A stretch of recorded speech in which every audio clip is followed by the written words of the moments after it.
साम दाम दंड भेद किसी भी तरीके से बस बिग बॉस की ट्रॉफी जीतनी है। अरमान एंड कंपनी ने अपना ये माइंड सेट बना रखा है कि हमें किसी भी हथियार का प्रयोग करना पड़े, किसी भी तरीके का सहारा लेना पड़े, लेकिन हमें ये बिग बॉस की ट्रॉफी जीतनी है। हेलो यूट्यूब फैमिली, कैसे हैं आप लोग? स्वागत है आप सबका मेरे एक और नए ब्लॉग वीडियो में। मैं हूं अमित और आप देख रहे हैं मेरा YouTube channel Amit Sangeeta blog.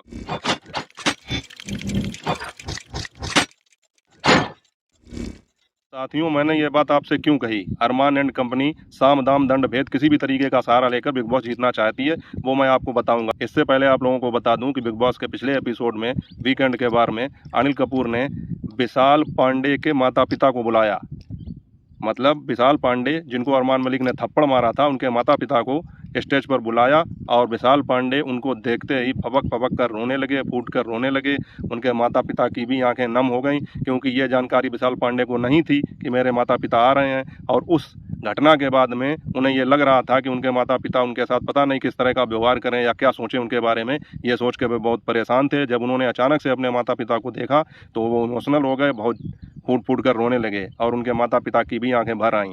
लेकिन विशाल के पापा ने विशाल को बहुत ही ढांढस बंधाया और कहा कि बेटा, मैं जानता हूँ तुम इस तरह से नहीं हो और इस घर के लोगों को कोई अधिकार नहीं है किसी के कैरेक्टर को जज करने का। विशाल क्या है क्या नहीं है, ये उसके चाहने वाले, उसकी जो यूट्यूब फैमिली है, या उसके घर वाले, या उसके यार दोस्त, बाहर सभी लोग जानते हैं। उन्होंने कहा कि बिग बॉस के घर में हमने किसी को ये राइट नहीं दे रखे हैं कि वो मेरे बेटे का कैरेक्टर जज करें। और विशाल के पापा ने यह भी कहा कि बेटा, तुम परेशान ना हो, मुझे अच्छी तरीके से पता है कि तुमने किस इंटेंशन में वो बात कही थी और तुमने कुछ भी गलत नहीं किया। तुम हमारे बेटे तब भी अच्छे बेटे थे, अब भी अच्छे बेटे और आगे भी रहोगे। तो ये बातें सुन के विशाल को बहुत ही सहारा मिला। हालांकि वो रो बहुत जोर से रहे थे, कटारिया और शिवानी उनको ढांढस बंधा रहे थे और उनके दिल पर जो एक बोझ था वो हट गया अपने माता पिता की बात सुन के। उन्होंने शिवानी को भी कहा कि शिवानी, कटारिया, जिस तरह से तुम लोगों ने मेरे बेटे का साथ निभाया है, दोस्ती निभाई है, हम तुम्हारे शुक्रगुजार हैं। ये बात सुन के शिवानी भी इमोशनल हो गई।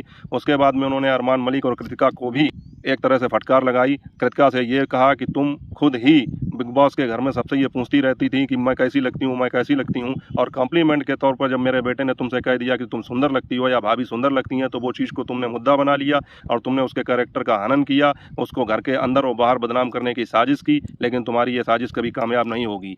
और अरमान मलिक से तो उन्होंने बात करने से भी इनकार कर दिया। हालांकि अरमान अपनी सफाई देते नजर आए और अरमान मलिक ने यह कहा कि मैंने जो कुछ कहा वो लब कटारिया के हामी भरने के बाद में ही कहा। मतलब लब कटारिया ने जब ये हामी भरी कि विशाल ने गलत इरादे से ये बात कही थी, तब मैंने जो है उनके ऊपर हाथ उठाया। उसके लिए हालांकि उन्होंने ये भी कहा कि मुझे पछतावा है कि मैंने हाथ उठाया। उसके लिए उन्होंने विशाल के माता पिता और विशाल दोनों लोगों से माफ़ी भी मांगी। लेकिन विशाल अपने माँ बाप को देखकर जो उनके दिल पर एक बोझ था वो बोझ उतर गया। उन्हें लग रहा था कि पता नहीं हमारे माँ बाप मेरे कैरेक्टर के बारे में क्या सोचेंगे। सब कुल मिला के मैंने शुरू में जो आपसे बात कही थी कि साम दाम दंड भेद, अरमान मलिक एंड फैमिली इसी तरीके का सहारा लेकर बिग बॉस की ट्रॉफी जीतना चाहती है। अब पायल और कृतिका जब घर के अंदर दोनों लोग थे, अरमान मलिक को मिलाकर 3 आदमी जब उनके घर के थे, तब भी ये कंपनी वही काम कर रही थी। इनका मतलब ये है कि दूसरे को टारगेट करके, दूसरे के बारे में उल्टी सीधी चीज़ें फैला के, मुद्दा बना के और अपना काम सीधा करें। हमें लाइमलाइट में रहना है, हमें ये दिखाना है कि हम एंटरटेन कर रहे हैं, हम बिग बॉस में सबसे ज़्यादा कंटेंट दे रहे हैं। उसका कारण मैं आपको बता दूं कि कृतिका मलिक ने जब शुरू में विशाल पांडे के ऊपर ये इल्ज़ाम लगाया कि उसने गलत इरादे से उनको छेड़ा या छेड़ने के हिसाब से ये बात कही, तो कुछ लोगों को ये लगा भी कि शायद हो सकता है विशाल ने गलत इरादे से कही हो। लेकिन अभी कुछ दिन पहले के एपिसोड में जब मैंने देखा, उसमें यही हरकत खुद कृतिका मलिक कर रही थी साईं केतन के आसपास। जिम एरिया में जब साईं केतन जिम कर रहे थे, वहीं पर कृतिका मलिक भी जिम कर रही थी। अरमान मलिक वहीं पर थे और हाफ पैंट पहन के और बिकनी टाइप में पहन के ये वहाँ पे जिम कर रही थी और बार बार गलत तरीके से साईं केतन को देख रही थी। इसे देखकर साईं केतन एम्बेरस भी हो गए और बार बार ये पूछ रही थी कि मैं ऐसी हूँ, मैं वैसी हूँ, मैं कैसी लग रही हूँ। तो उनकी इन हरकतों से ये पता लगता है कि जिस तरीके से उन्होंने विशाल के सामने ये जाकर कि मैं कैसी लगती हूँ, मैं कैसी लगती हूँ, उसके बाद में जब विशाल ने ये बात कह दी तो उसको मुद्दा बना दिया। इसी तरह से वो साईं केतन के सामने भी यही हरकतें कर रही थी। तो इससे ये बात साफ जाहिर होती है कि मलिक एंड फैमिली यही करने आई है। कृतिका मलिक अपने लेडीज होने का फायदा उठाकर जो मर्द लोग हैं उनको टारगेट करके निशाने पर ले रहे हैं और शिवानी के पीछे ये लोग पड़े हैं, तो उन्हें इस तरह से टारगेट नहीं कर सकते हैं, तो उसे दूसरी तरीके से टार्चर कर रहे हैं। इसीलिए मैंने कहा कि मलिक एंड कंपनी का यही उद्देश्य है कि किसी भी तरीके से हमें बिग बॉस की ट्रॉफी मिल जाए। अगर कृतिका मलिक इतनी ही सही हैं तो साईं केतन के आसपास इस तरह की हरकतें करने की क्या जरूरत थी? तुम उसको भी उकसा रही थी कि वो भी कुछ कहे, उसका भी मुद्दा बना दूं। जबकि उसके बाद में जब अरमान मलिक को ये लगा कि ये कुछ ज़्यादा हो रहा है, तो उन्होंने कृतिका से धीरे से कहा कि जाकर पैंट पहन लो या लोअर पहन लो।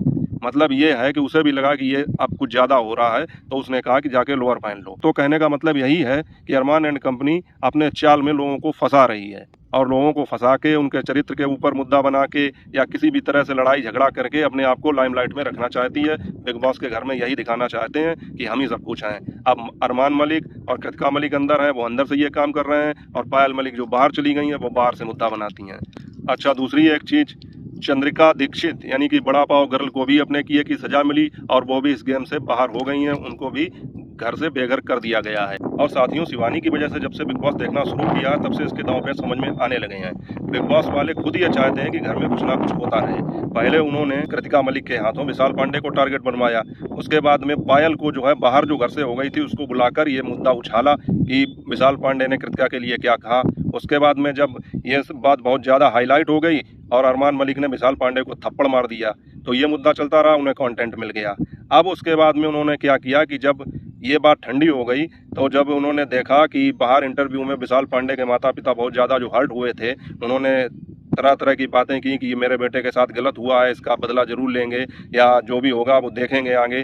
तो उन्होंने इस चीज़ का फ़ायदा उठा के फिर विशाल पांडे के माता पिता को शो पर इन्वाइट किया और अनिल कपूर जाकर अलग बैठ गए और विशाल पांडे के माता पिता, विशाल और पूरे घर वालों के साथ उनको अलग वार्ता करने दी। तो सब कुल मिला के ये समझ में आ रहा है कि बिग बॉस का गेम जो है वो केवल यही है कि बस एक दूसरे के साथ इधर की उधर करो। जैसे नहीं पुराने ज़माने में वो दूत हुआ करते थे, इधर की खबर उधर, उधर की खबर इधर, मतलब एक जो हमारे कहते हैं ना नारद मुनि टाइप में जो होते थे, उसी तरह का ये काम करते हैं कि बस केवल इधर की खबर उधर, उधर की इधर, इसने ये कहा उसने उसके विषय में ये कहा, और एक दूसरे को लड़वाना और बाद में खुद बीच में आके उनके बीच में कि तुम गलत हो, ये सब करवाना। तो ये है बिग बॉस का शो। बस जब तक शिवानी अंदर है तब तक हम ये शो देख रहे हैं। अगर वो जीत गई, बाहर आ गई, दोबारा फिर कभी ये शो नहीं देखेंगे, क्योंकि मुझे बिग बॉस ना पहले पसंद था ना अब पसंद है। जब देख रहा हूँ केवल शिवानी की वजह से। तो उम्मीद है आप लोगों को ये वीडियो अच्छा लगा होगा। अगर आपको मेरी बात अच्छी लगी हो, समझ में आई हो और लगता हो कि मैंने जो बात कही है वो सही है, अरमान एंड कंपनी यही काम कर रहे हैं,